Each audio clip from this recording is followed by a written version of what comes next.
lo que es el viernes y el domingo. Eso es miles y miles de personas subiendo a Monserrate. Y si uno les pregunta, ¿a qué vienen a Monserrate? ¿Qué le van a responder? Vengo buscando ¿a quién? A Jesús. También encontramos en nuestros países muy común el turismo religioso. Ustedes encuentran también que en Buga, en otros lugares, la gente corre, se agolpa buscando, entre comillas, a Jesús. Pero la intención es buena. La intención es buena. Están que buscando a Jesús. ¿Dónde está Jesús? El lugar es incorrecto.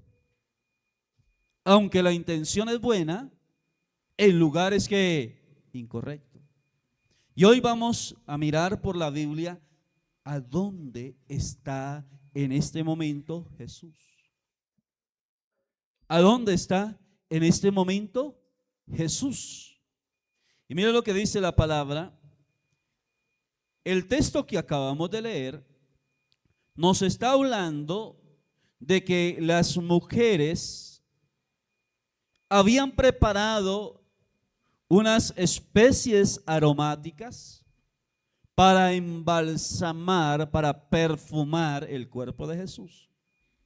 En los tiempos del Señor se acostumbraba que una persona al morir se perfumaba el cuerpo antes de ponerlo en la tumba. Pero como Jesús muere el viernes en la tarde, ya a partir de las 6 de la tarde hasta el sábado a las 6 de la tarde, para los judíos era el día de reposo. O sea que en espacio de ese tiempo, desde el viernes a las 6 de la tarde hasta el sábado a las 6 de la tarde, no podían hacer ¿qué? Nada. Era el día de reposo. Y cuando bajan el cuerpo de Jesús y José de Arimatea lo lleva y lo deja en el sepulcro, ya era noche, ya estaba a punto de ser las 6 de la tarde del viernes. Las mujeres no tuvieron tiempo para perfumar el cuerpo de Jesús. No tuvieron el tiempo para perfumar el cuerpo de Jesús. Hoy en día vemos que el tratamiento que se le da al cadáver es diferente a los tiempos de Jesús. Hoy en día se hace que con formol se hace un tratamiento para que no se descomponga el cuerpo. Pero en aquellos tiempos se perfumaba el cuerpo antes de ponerlo en la tumba. Y como ya iban a ser las 6 de la tarde del día viernes, no tuvieron tiempo para perfumar el cuerpo de Jesús. De hecho, si usted lee la Biblia, usted va a encontrar que ya el cuerpo de Jesús había sido perfumado, aún antes de ir a la cruz. Una mujer se había anticipado a perfumar el cuerpo de Jesús. Y cuando los discípulos, déjeme explicar esta parte, cuando los discípulos, especialmente Judas, vio a la mujer quebrar el vaso de alabastro de perfume de nardo de mucho precio que había sido importado desde la India, inmediatamente Judas dijo: ¡qué desperdicio! Porque se está perdiendo un perfume que vale 300 denarios, dijo Judas. Ya están cogiendo de que estoy hablando. Y Judas le dijo, pensó dentro de sí: qué desperdicio, 300 denarios valía el perfume de nardo puro que estaba en un vaso de alabastro. Que esa mujer quebró el vaso de alabastro, cogió el perfume y empezó a ungir el cuerpo de Jesús, pero no había ni siquiera ido a la cruz. Y cuando Judas pensó: qué desperdicio, hubiese podido vender este perfume por 300 denarios y haberle dado el dinero que a los pobres. Dice el escritor bíblico que Judas pensó eso no porque estuviera pensando en los pobres, sino porque Judas sabía que cada dinero que ingresaba a la bolsa, ¿el qué? Sustraía, robaba. Y Jesús sabía lo que Judas estaba pensando, que hubiese podido vender el perfume de nardo puro y haberlo dado que a los pobres, 300 denarios, que equivalía al denario, al día de trabajo de una persona. O sea que el perfume con que fue perfumado el cuerpo de Jesús, aún antes de ir a la cruz del Calvario, valía 300 denarios. ¿Cuánto sería hoy en día? Equivalía al 300 días ¿de qué? De trabajo.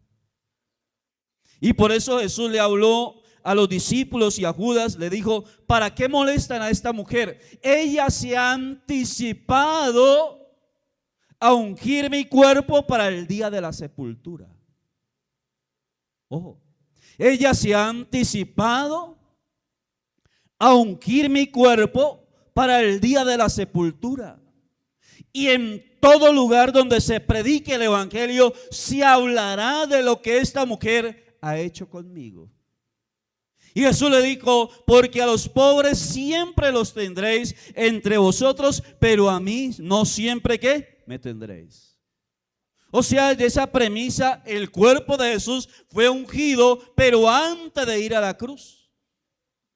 Pero como la costumbre del pueblo de Israel, en el momento que la persona moría, que se ungía el cuerpo, no hubo tiempo. Pero ya el cuerpo de Jesús había sido ¿qué? Ungido por una mujer aún antes de ir a la cruz del Calvario.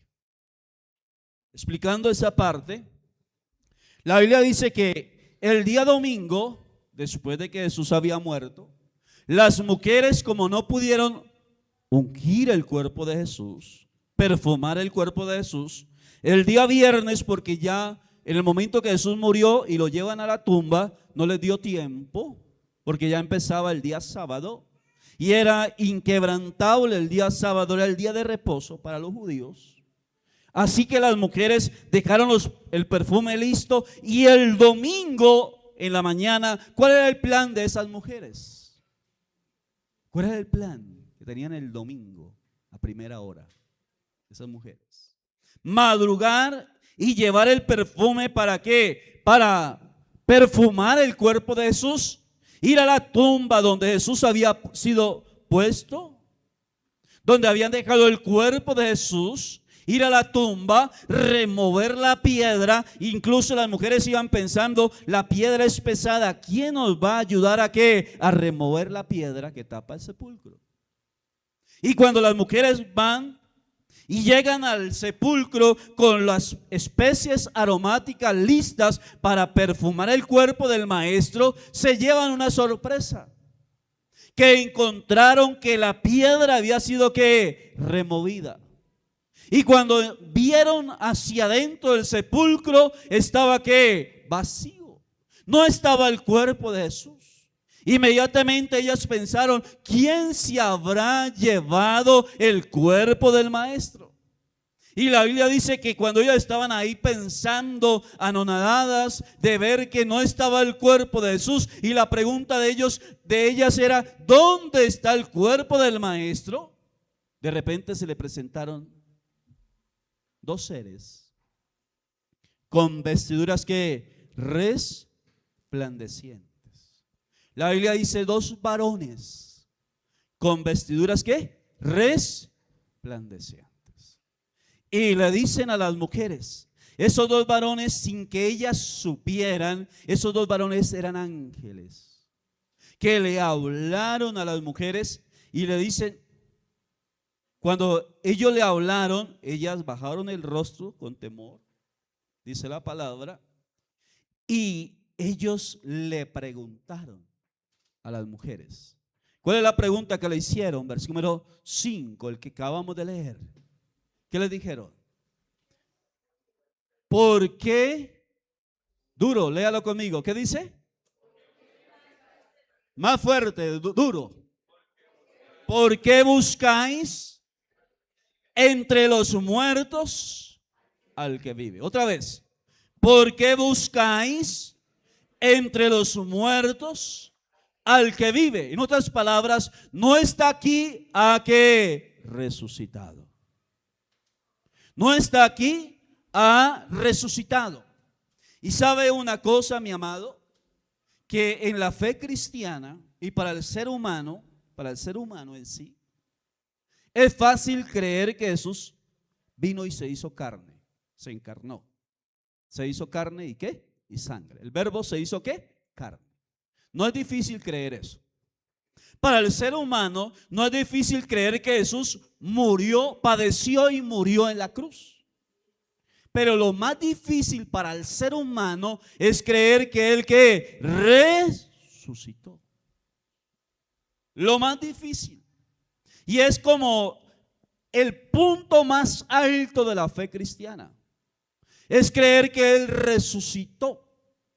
Miren, mis amados, la tradición le enseña a las personas que cada año Jesús nace en diciembre, que cada año Jesús padece en la Semana Santa y que el viernes cada año Jesús muere en la cruz.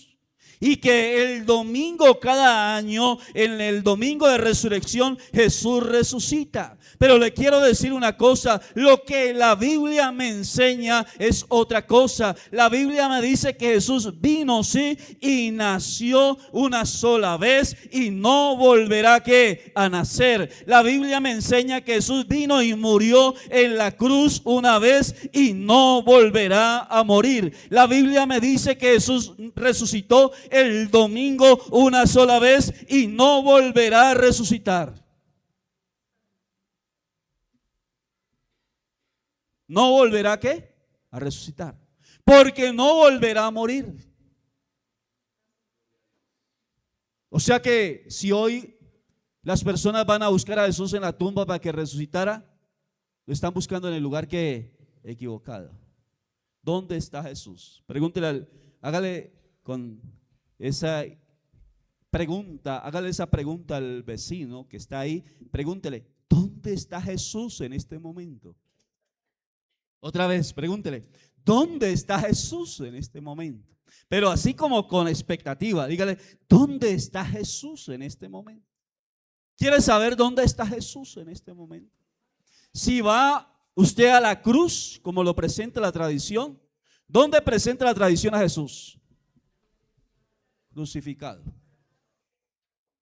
En la cruz. Y algunos, con el respeto que me merecen, lo cargan en el crucifijo ahí. Y creen que Jesús está ahí. Y la intención es buena. Porque creen tener a Jesús. Pero el lugar es incorrecto. Porque Jesús ya no está en el crucifijo. Otros tienen la cruz ahí. Y a Jesús ahí en la cruz. Y piensan que Jesús está en la cruz. Escuche bien, la cruz fue un lugar de paso. Jesús estuvo en la cruz un tiempo, unas horas, pero la cruz quedó vacía en el momento que bajaron a Jesús de la cruz, lo llevaron a la tumba, José de Arimatea, la cruz quedó ¿qué? Vacía. Ya el cuerpo de Jesús no estaba en la cruz.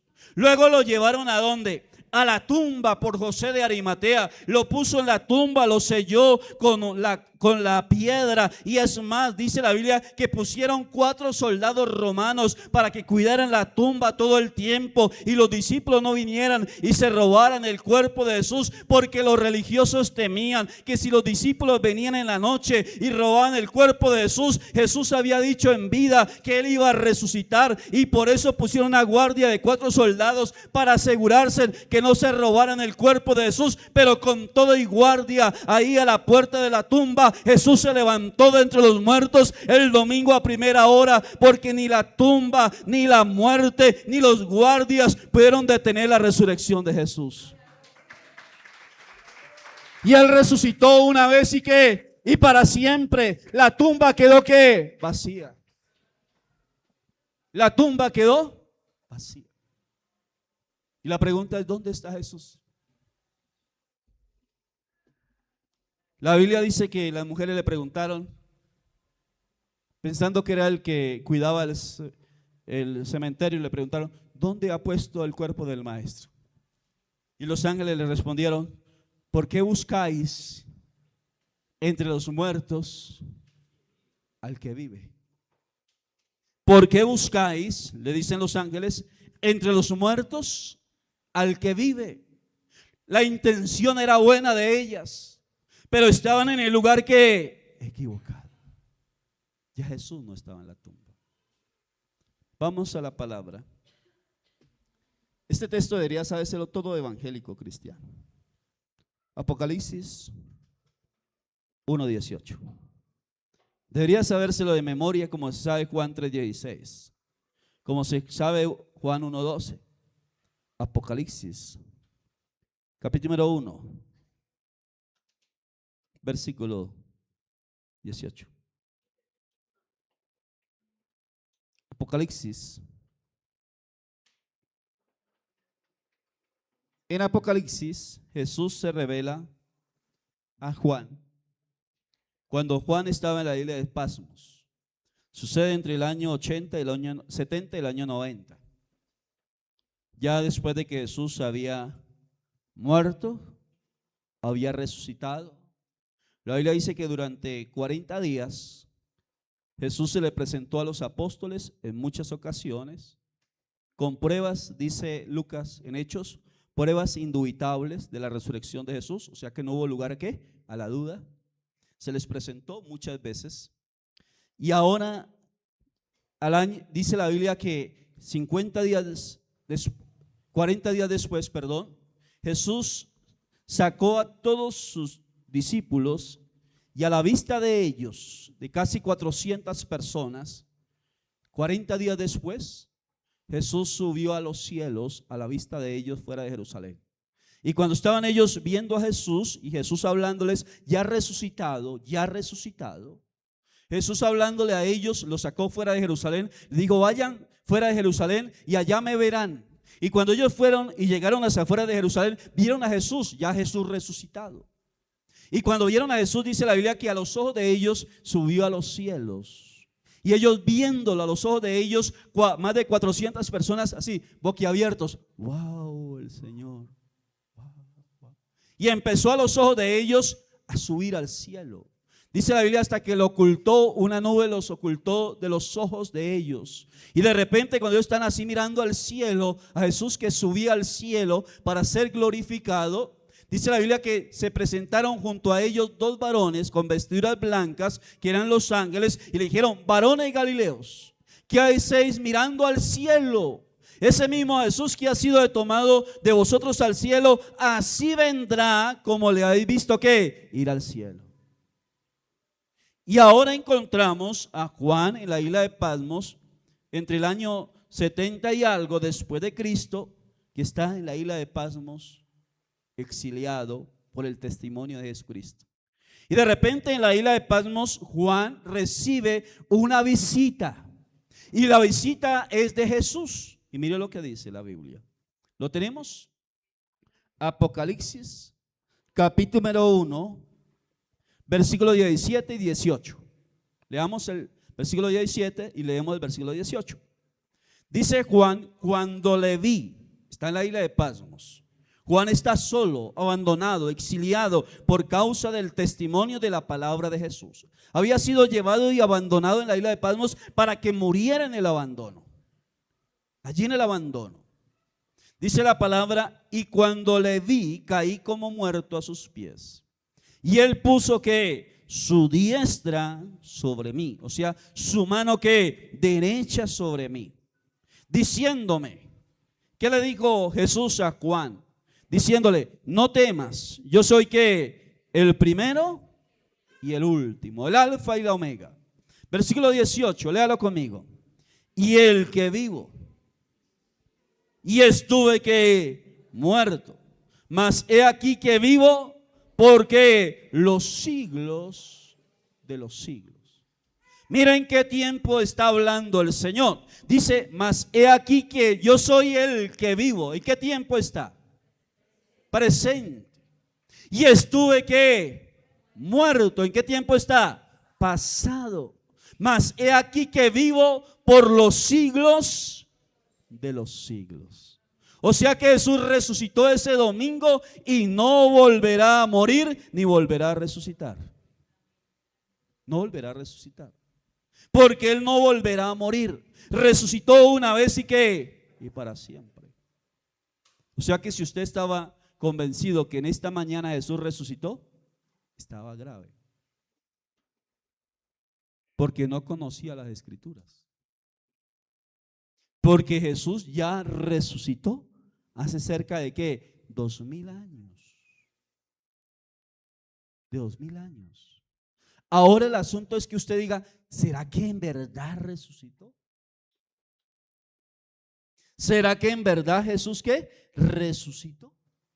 O usted tiene que vivir la experiencia que vivió Tomás y los 12 discípulos. ¿Cuántos creen que los discípulos tenían más fe que ustedes? Levanten la mano, a ver. Los apóstoles tenían más fe que ustedes. ¿Cuántos lo creen? Ahora, ¿cuántos creen que ustedes tienen más fe que los apóstoles? Y ya les muestro por qué. Bíblicamente les voy a mostrar por qué. Leamos Marcos 16:11. Marcos 16:11. Chicos, proyéctenme Marcos 16:11. ¿Qué dice Marcos 16:11? Mira lo que dice. Todos vamos a leer. ¿Qué dice? Y ellos, o sea los apóstoles, cuando oyeron que vivía, que las mujeres le contaron a ellos, las dos mujeres, las tres mujeres, hemos visto a Jesús resucitado. ¿Qué pasó con ellos, los apóstoles? Cuando ellos oyeron que vivía y que había sido visto por ella, por una de las mujeres, ¿qué dice la palabra? Duro. ¿Qué dice la Biblia? No lo creyeron.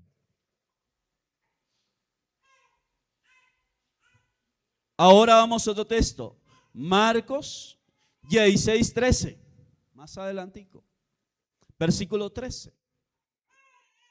Marcos capítulo 16, versículo 13, ¿qué dice? Y ellos, ahora los 12, fueron, y ahora vienen dos que habían visto a Jesús camino a Emaús, y refuerzan el testimonio de las mujeres, porque está bien que no le creyeran a las mujeres. Pero ahora dos más se suman al testimonio y son los de camino a Emaús, y le dijeron a los discípulos, hemos visto al Señor resucitado. Dice, y ellos fueron y lo hicieron saber a los otros. Los dos que vieron a Jesús camino a Emaús lo hicieron saber a los otros apóstoles, y ni aún a ellos que les creyeron. Pero todos eran incrédulos. Nosotros sabe que le damos palo ¿a quién? A Tomás. Y decimos, Tomás es el más incrédulo de todos. No, Tomás fue el más sincero. El que se atrevió a expresar lo que él creía. Y él no creía que Jesús había que resucitado. Y lo expresó públicamente. Los otros no lo expresaron, pero más hipócritas. Pero Tomás fue más que sincero, lo expresó. Y Tomás, dice la Biblia, que cuando Jesús se le presentó a los 10 y no estaba Tomás dentro de ellos, y lo vieron y le contaron a Tomás, hemos visto a Jesús resucitado. ¿Y él qué dijo? Fue tan sincero que dijo, si no lo viere y metiere que mi dedo en la llaga, mi mano en el costado, no lo voy a creer. O sea que Tomás lo expresó, lo hizo público, sacó la incredulidad y la expresó con sus palabras. Pasaron 8 días. Y a los 8 días estaban todos reunidos y estaba Tomás ahí cenando. Cuando de repente Jesús pasó la puerta y entró y se puso en medio de ellos, traspasó la puerta sin abrirla y se puso en medio de ellos, y Tomás lo vio. Y cuando Tomás lo vio, Jesús le habló directamente a Tomás y le dice, Tomás, aquí estoy, soy yo, he resucitado. Ven y mete tu mano en mi costado, mete tu dedo en mis llagas y palpa, vea que sí he resucitado. Aquí está la evidencia que me he levantado de entre los muertos. En verdad he que resucitado. Y cuando Tomás lo vio, dijo: Señor mío y Dios mío. ¿Y qué le dijo Jesús? Eso está en Juan 20:29. Cuando, vamos, leamos si quieren Juan 20.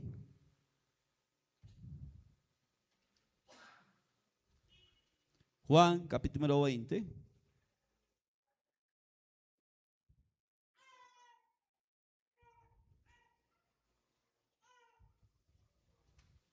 Ahí aparece como un subtítulo en la Biblia: la incredulidad de Tomás. Y ahí salió un proverbio popular que muchos dicen: si no viere, si no veo, no creo.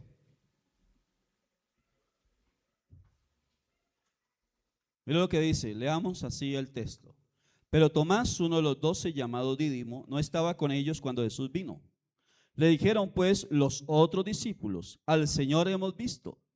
Él les dijo: si no viere en sus manos la señal de los clavos, y metiere mi dedo en el lugar de los clavos, y metiere mi mano en el costado, ¿qué dice? Léalo conmigo. ¿Qué dice? No creeré. ¿Qué dice? No creeré. 8 días después, estaban otra vez sus discípulos dentro, y con ellos estaba Tomás. Llegó Jesús entrando a las puertas cerradas, y se puso en medio de ellos, y le dijo: paz a vosotros. Luego dijo a Tomás: pon aquí tu dedo, mira mis manos, y acerca tu mano y métela en mi costado. No seas incrédulo, sino creyente. Entonces Tomás respondió y dijo: Señor mío, ¿y qué? Y Dios mío. Jesús le dijo: porque me viste, Tomás, creíste. Bienaventurados los que no que vieron y creyeron. Los discípulos tuvieron que ver a Jesús para creer que había resucitado. ¿Usted lo ha visto a Jesús resucitado?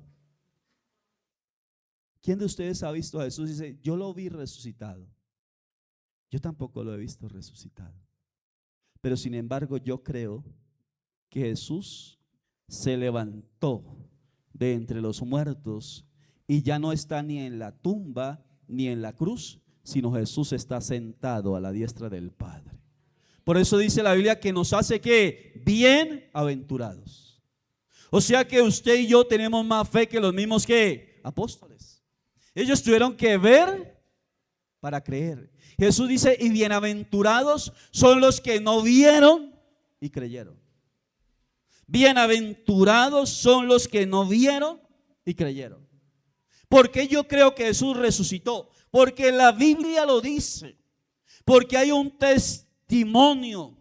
Y mire qué testimonio hay. Vamos a mirar el testimonio como evidencia de que Jesús resucitó. Vamos a 1 Corintios 15 del 5 al 8. 1 Corintios 15 versículos 5 al 8. Hay un testimonio. ¿Y qué testimonio hay? Wow. 1 Corintios 15 del 5 al 8.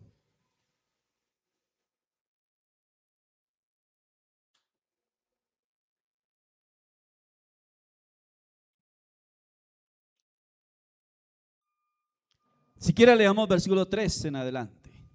1 Corintios 15, 3 en adelante, para comprender el contexto. Mire lo que dice: porque primeramente yo os he enseñado, dice el apóstol Pablo, lo que asimismo recibí, que Cristo murió por nuestros pecados, conforme que a las Escrituras, y que fue sepultado. ¿Qué más dice? Y que resucitó al tercer día, conforme a las que Escrituras. Versículo 5. Y que apareció a Cefas y después a los 12. ¿Cuántos testigos hay ya? ¿Cuántos hay? 13.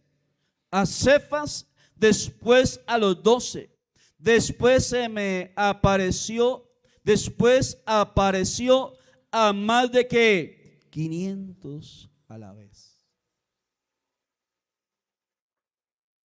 de los cuales muchos viven y aún otros ya duermen. Y sabía que, versículo 7, sigamos leyendo. Después apareció a Jacobo, después a todos que los apóstoles. Al último de todos, como un abortivo, se me apareció a mí. O sea, ¿cómo dudar de la resurrección de Cristo si la Biblia lo dice? Yo lo creo. Y segundo, porque tenemos una gran nube de testigos en la Biblia que vieron a Jesús que resucitado. Hay una gran nube de testigos que vieron a Jesús resucitado. Y es tremendo porque muchos de ellos, de esos 500 que dice el apóstol Pablo, muchos de ellos murieron en medio de la persecución de la iglesia, fueron mártires porque creyeron en Jesús, porque no negaron a Cristo Jesús y confesaron que Él había resucitado, y muchos de ellos murieron sin negar la fe y asegurando que Jesús había que resucitado. Prefirieron morir antes que negar la resurrección de Jesús. Y luego encontramos que no solamente la Biblia lo dice, no solamente hay una gran nube de testigos hablando de la resurrección de Jesús, sino el mismo Jesús en Apocalipsis 1:18 dice: he aquí el testimonio de Él mismo. Yo soy el que vivo y estuve que muerto, mas he aquí que vivo por los siglos de ¿qué? De los siglos.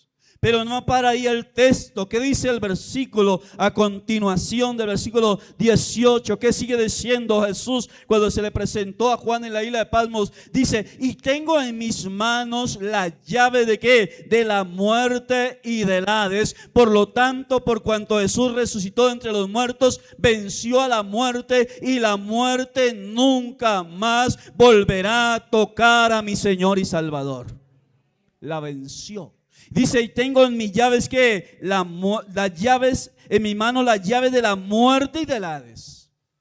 Usted encuentra a los fundadores de todas las religiones del mundo, entre ellos Mahoma, que él murió y allá está su tumba, quedaron sus restos.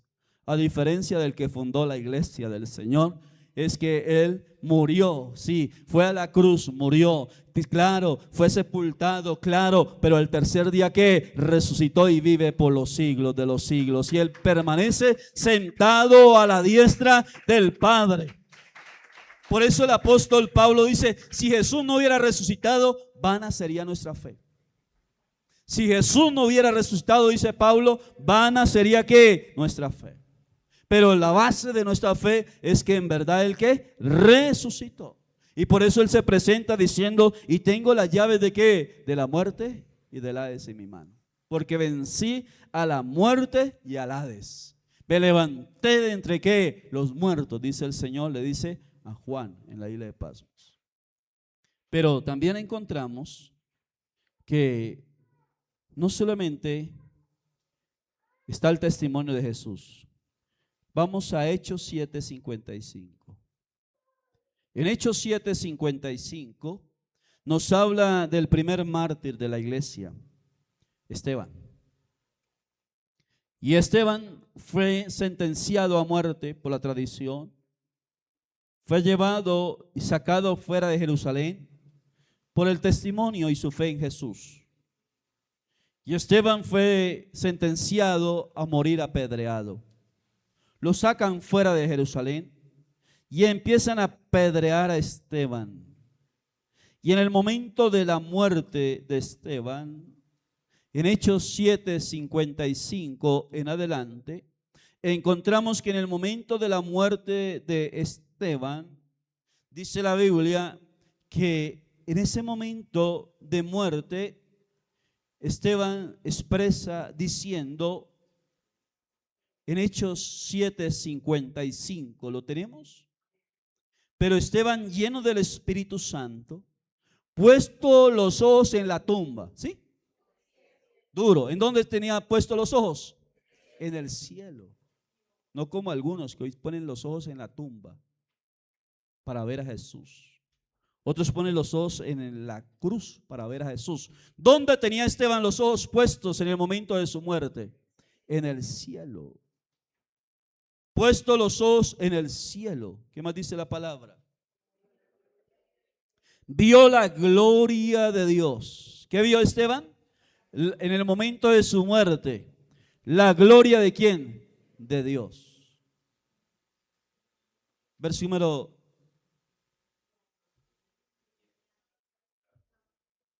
55.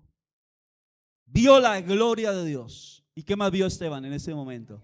A Jesús.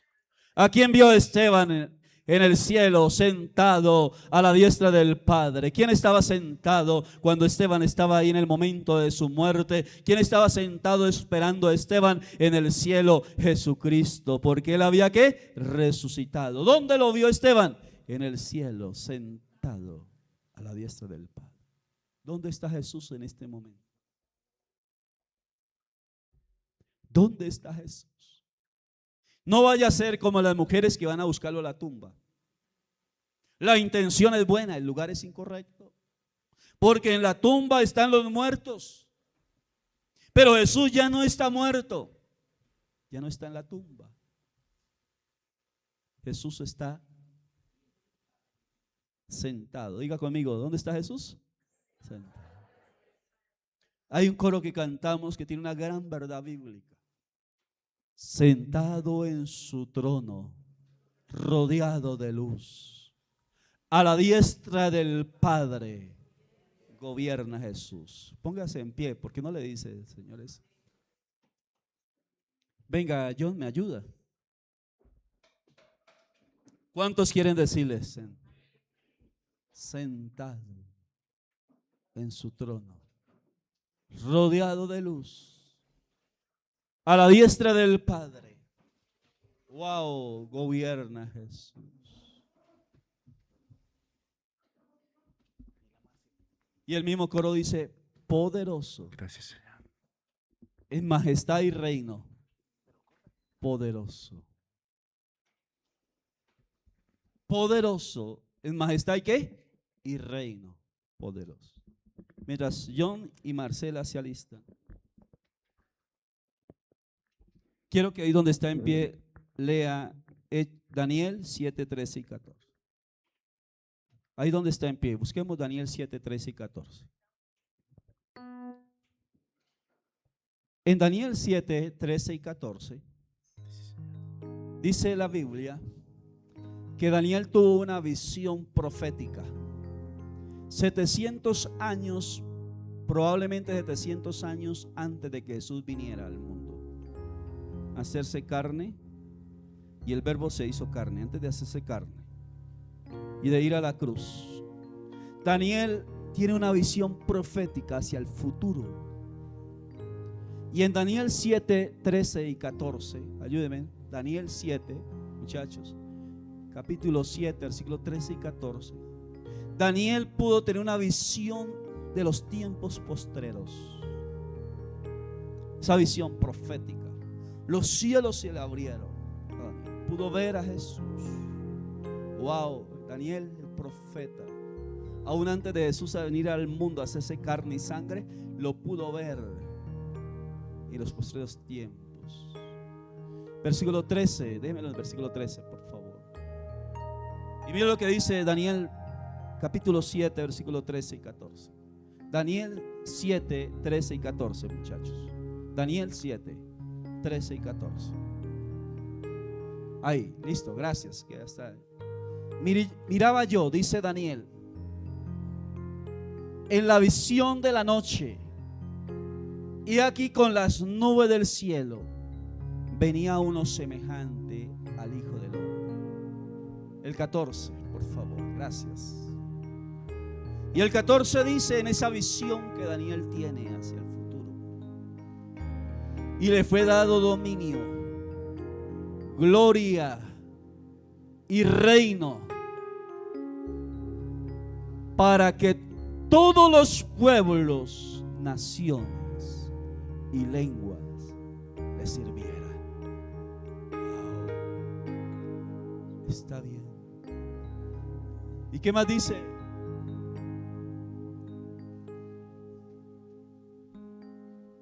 Su dominio es que, diga conmigo duro, ¿qué es dominio qué? Su dominio es eterno,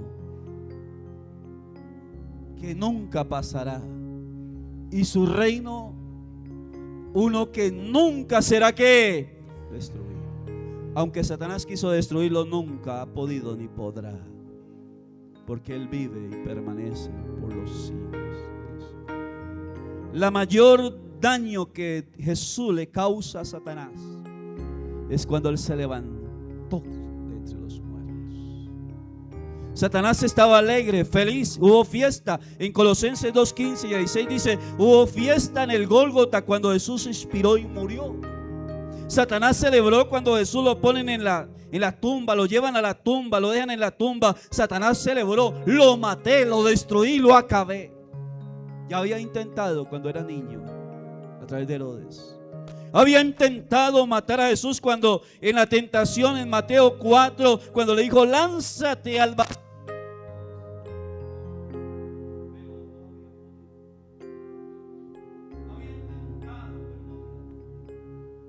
Ahora encontramos que cuando Jesús inspiró y dijo: consumado es, entregó el Espíritu, los demonios, Satanás, se congregaron en el Gólgota y en los infiernos hubo fiesta diciendo: lo matamos, lo acabamos.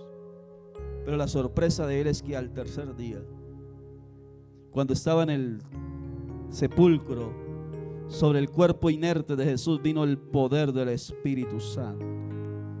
Dice Pablo en Romanos: y lo levantó de entre los muertos, triunfando sobre la muerte, sobre Satanás y todos los demonios. Por eso cuando Satanás es visto como la serpiente antigua en el Apocalipsis por Juan, vio a Satanás, la serpiente antigua, con una herida de muerte en la cabeza. Esa herida se la proporcionó el Rey de Reyes y Señor de Señores cuando se levantó de entre los muertos. Se cumplió la profecía que estaba en Génesis, donde dice: tú le herirás el calcañal. Le dice que Satanás dañaría el calcañal del Señor, pero que el Señor le aplastaría la cabeza una vez y para siempre, a través de su resurrección. Usted y yo adoramos al que venció, al que resucitó y al que está sentado en el trono a la diestra del Padre. Cierre sus ojos, levante sus manos. Dígale: quiero adorarte porque tú vives. Quiero adorarte. Jesús resucitó de entre los muertos. Lo que nada ni nadie más había podido hacer, Él lo hizo. Venció a la muerte, venció al Hades, venció a la tumba, venció a Satanás al resucitar, venció a todos los demonios, los exhibió y triunfó sobre ellos al resucitar. Te adoramos. Empieza a decirle: Señor, te doy gracias porque tú te levantaste de entre los muertos. Y la palabra dice: por cuanto Él vive, nosotros también viviremos. Y como dice el apóstol Pablo en Corintios, de manera irónica, diciéndole: ¿dónde está, muerte, tu aguijón, y oh sepulcro, tu victoria? Porque Pablo estaba contemplando al que había vencido a la muerte, al sepulcro. Señor, en esta mañana queremos adorar. Empiece a hablar con Él. Abre tus labios y levanta una adoración a Él. Dígale: Señor, tú has resucitado. Tú vives y vives para siempre. Aleluya. Tú has resucitado y vives para siempre. En esta mañana, si pudiera ver a mi Señor, lo vería del trono, contemplándonos a nosotros, hombres mortales, débiles, frágiles, y agradándose de cada uno de nosotros, porque se está cumpliendo en nosotros lo que dice Filipenses: todo labio confesará que Él es el Señor.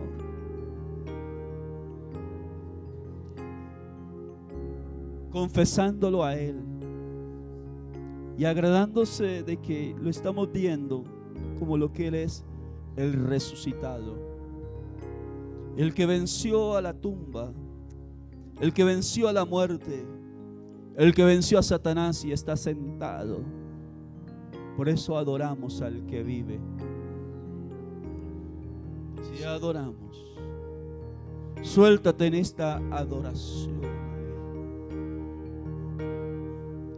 Oh, sentado en su trono, rodeado de luz, todo diciéndole: a la diestra del Padre gobierna Jesús, con ojos de fuego, con rostro de sol.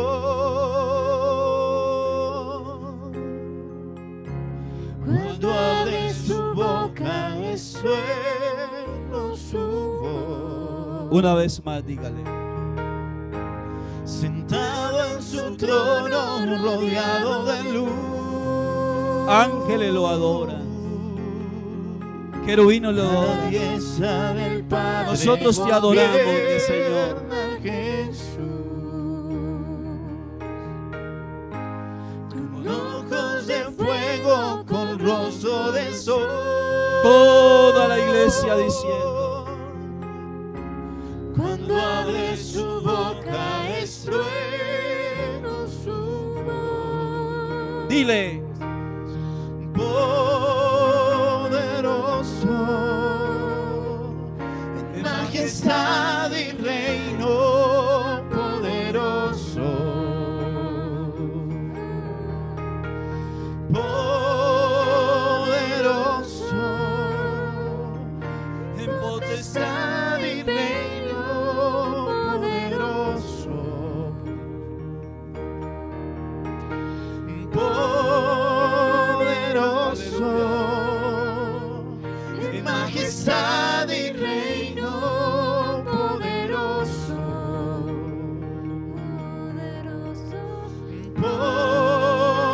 poderoso en potestad y imperio, poderoso. Un gran arco iris corona su ser. dígale a Jesús: aleluya. Él es el Cordero que pudo vencer. Aleluya. Él es el primero, Él es el postrer. Y arrojan coronas delante de él. Dígale: poderoso en majestad y reino, poderoso,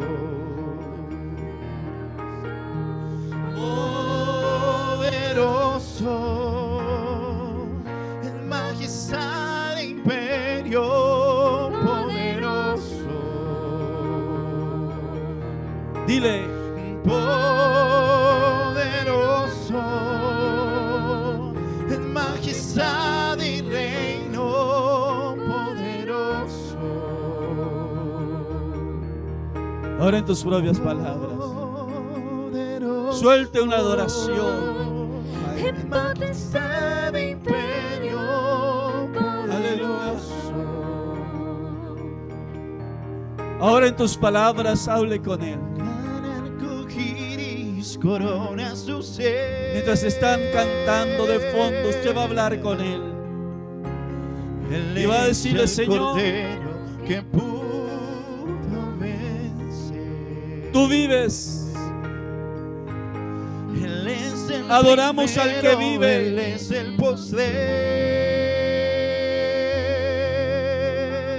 Adoramos al que Le vive. arrojan coronas delante de Él. Aleluya. Te adoramos. Poderoso. Tú vives, Señor.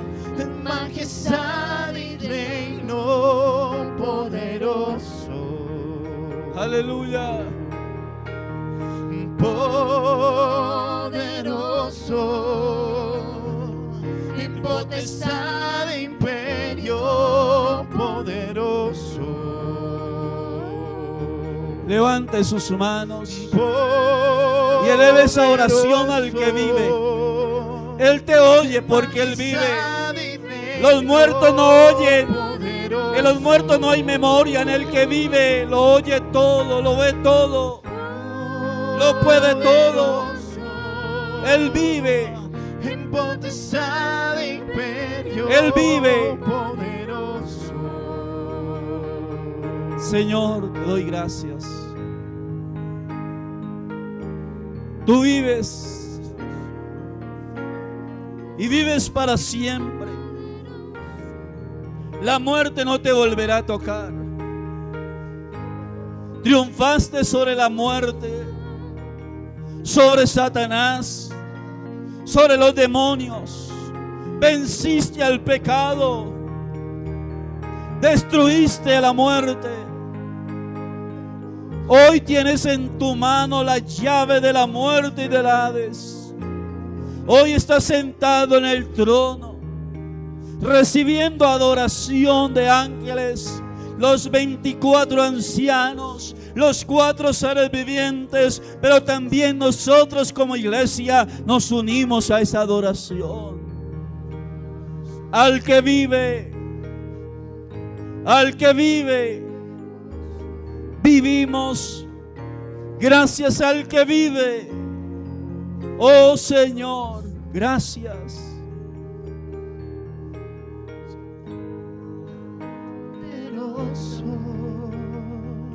En majestad y reino poderoso. Cántale a Él. Poderoso,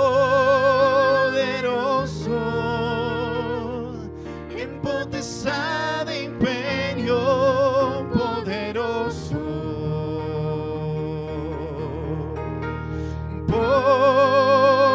Poderoso,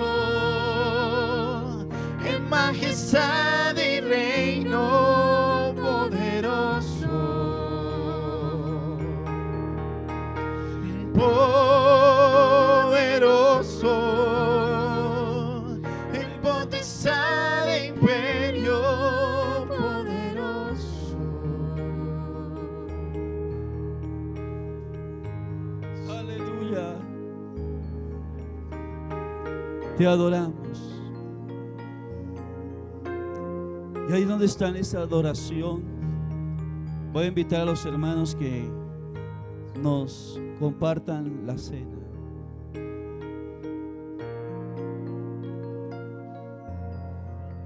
Ya queremos saludar a las personas que nos siguen cada domingo en las transmisiones. Hasta ahí la va la transmisión. Dios les bendiga. Los esperamos el próximo domingo. A los hermanos que nos saludan.